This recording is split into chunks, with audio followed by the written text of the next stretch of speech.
Sir आपकी पत्नी को कभी ईर्ष्या नहीं होती जब वो देखती हैं पुस्तक को और उसमें देखती हैं रचनाएं, उसमें दिखता है वो बहुत सारा पागलपन और प्रेम, क्या वो शिकायत नहीं करती कि उसमें तुम्हें लिखा हुआ है मैंने। जी। आपके घर के सदस्य जब आपकी रचनाओं को पढ़ते हैं वो समझते कि मेरे घर ये के तो सदस्य मेरी किसी रचना को नहीं पढ़ते हैं, मेरे किसी काम को नहीं देखते हैं, और बस वो मुझे टोकते हैं। नहीं, ऐसा नहीं हो सकता।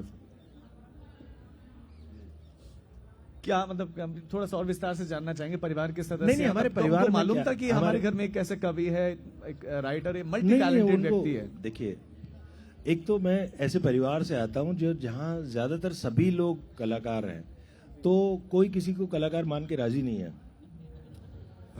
ना, सब, और बड़ी अच्छी बात है, बहुत अच्छी बात है कि हम घर पहुंचते हैं तो कोई ना कोई हमारे काम में सही राय देने वाला है जो हमारी सुनता नहीं, और वो बड़ी अच्छा रहता है कि जैसे बंदिश बैंडिट में सीजन 1 में जब मैंने पखावज बजाया था या और गाया था, तो मेरा परिवार क्योंकि म्यूजिक का है तो उन लोगों ने मुझे कहा कि ये गलत किया है। अगर कॉमन जो हम सब व्यूअर्स हैं वो इतना संगीत की समझ नहीं रखते, वो नहीं पकड़ पाते कि उंगली की थाप कैसे पड़ रही है, क्या नहीं पड़ रही है।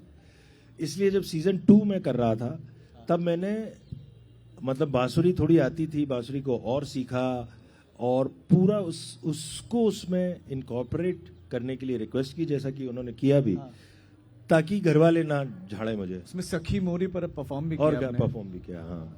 तो उसके लिए भी बहुत तैयारी की। तो अब कोई भी बांसुरी बजाने वाला अगर आप किसी को भी ले लेंगे तो आप अगर मेरी उंगलियां चलती हुई देखेंगे तो वो एकदम जो बज रहा है वही उंगलियां हैं। सर 3-4 चीजें और पता चली आपके बारे में जो आपको पसंद है। मैं चाहता हूँ कि एक बार में ही हम सबको आप बता दें कि अभिनय, लेखनी, इसके साथ साथ संगीत और क्या क्या पसंद है और क्या क्या कर लेते हैं आप? मैं कार्टून्स बनाता रहा हूँ बचपन में। मेरे काफी कार्टून्स छपे भी हैं, करीब 100 के आसपास छपे होंगे, अलग अलग। ज्यादातर जो बच्चों की आती थी, मधु मुस्कान, लोटपोट, पराग, चंपक, इनमें, और थोड़े बहुत वहाँ के हमारे लोकल न्यूज़पेपर्स में। तो मैं कार्टून्स बनाया करता था, लेकिन भैया हमेशा कहते थे कि नहीं यार, घर में एक कार्टूनिस्ट काफ़ी है। तो वो उन्होंने कभी एनकरेज नहीं किया, लेकिन और क्योंकि वो जानते थे कि सच में कार्टूनिंग बड़ा कठिन कार्य है, बहुत मुश्किल। और उनको लगता होगा कि मेरे में अभिनय का ज़्यादा गुण है, कार्टूनिंग का उतना नहीं है। लेकिन मैं उनको देख के जितना सीखता था बनाता। अभी भी कैरिकेचर तो बना लेता हूँ मैं। ये एक चीज़ है जो मैं कभी कभी कर लेता हूँ बीच बीच में। क्या बात है सर। सर गुफ्तगू भी चलेगी और आपकी कविताएं भी हम लगातार सुनेंगे, तो थोड़ी सी कविता और थोड़ी सी गुफ्तगू तो बेहतर रहेगा। अब मैं ऐसे, ये आपने जो मेरे को ये जिम्मा सौंप दिया ना अपनी कविताएं पढ़ने का, वो होता क्या है, मैं अपना काम करता हूँ उसके बाद भूल जाता हूँ, और वही बेहतर रहता है। तो अगर आप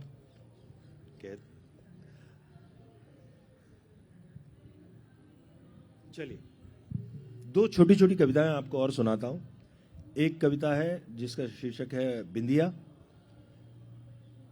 देखता हूं जब कभी मैं आईना, देखता हूं जब कभी मैं आईना, अक्स तेरा ही दिखाई देता है।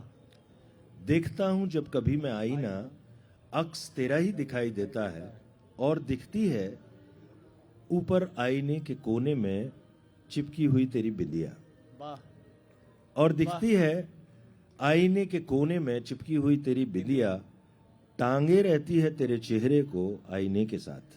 वाह वाह वाह, क्या बात है।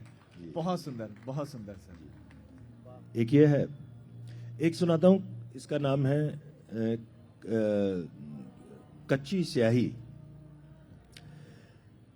किसी ने प्यार की मेहंदी लगाई थी, किसी ने इश्क का गुदना गुदाया था।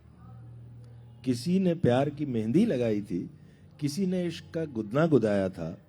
मोहब्बत दोनों की सच्ची ही थी, लिखावट दोनों की सच्ची ही थी। फर्क इतना ही था फकत, किसी की स्याही कच्ची थी, किसी की स्याही पक्की थी। वाह, क्या बात है, क्या बात है।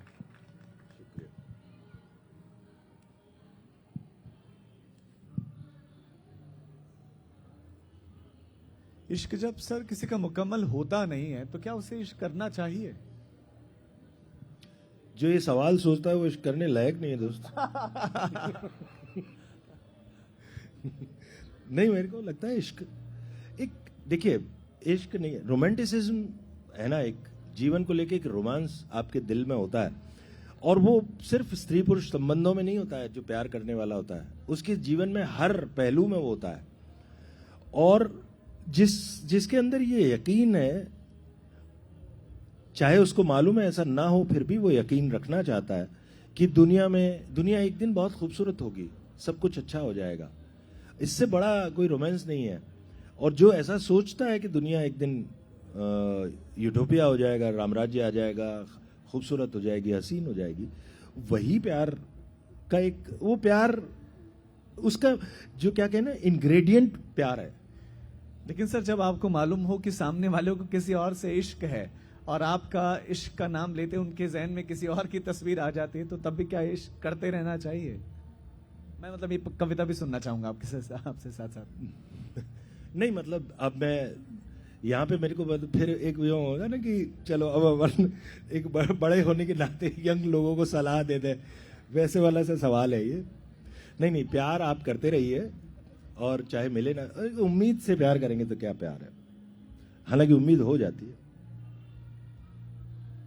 बड़े शायर बट आप जिससे प्यार करते हैं वो जो चाहता है उसको दे दें, और क्या। अब वो आपसे दूरी चाहता है, दूरी दे दें। बैलेंस कैसे बनाया जाए, उस पर भी आपकी ही रचना है, मतलब ढूंढ रहा था मैं परफेक्ट बैलेंस। हाँ, ये हमारे इसके बीच में बैलेंस बनाना सीख लिया आपने।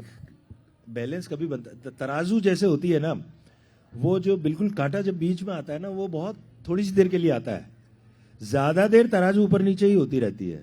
और मेरा तो सनसाइन भी लिब्रा है, तो वो कांटा ऊपर नीचे होता रहता है। तो बीच में जब आता है कांटा, चाहे क्षणिक आता हो, बिल्कुल पल भर के लिए आता हो, लेकिन उस समय बड़ा सही होता है, और ऐसा लगता है दुनिया में सब क्लियर हो गया, लेकिन अधिक देर वो रहता नहीं, अधिक देर तो ऊपर नीचे होता रहता है। तो ये एक ऐसे ही लिखी थी, परफेक्ट बैलेंस।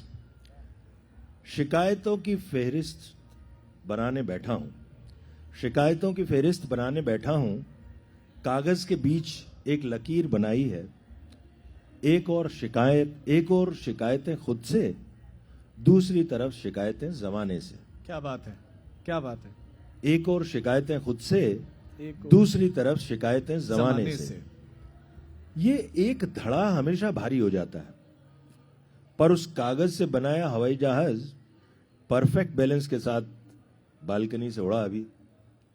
ये बहुत सुंदर रचना है, बहुत सुंदर, इस पर तो तालियां बनती हैं। तो मैं कोशिश करता हूं, जैसे हमारा आमतौर पे होता है ना कि आप अपनी भावनाओं पे जाएं भी, फिर उसको इतना सीरियसली भी नहीं ले। You should take life with a pinch of salt. तो आप हर कविता में गहराई में उतरते हैं, लेकिन अंत में वापस बाहर आते वक्त जब खत्म हो रहा हो कविता, तो आपके अंदर वो भाव होना चाहिए कि ठीक है ना, होता है। आप सेल्फ पिटी नहीं होना चाहिए। तो मेरी कोशिश, चाहे कितनी बिछोह की कविताएं, कितनी दर्द की कविताएं, उनमें सेल्फ पिटी नहीं आने देना चाहता मैं। कोशिश ये रहती है, विक्टिम मूड नहीं आने देता।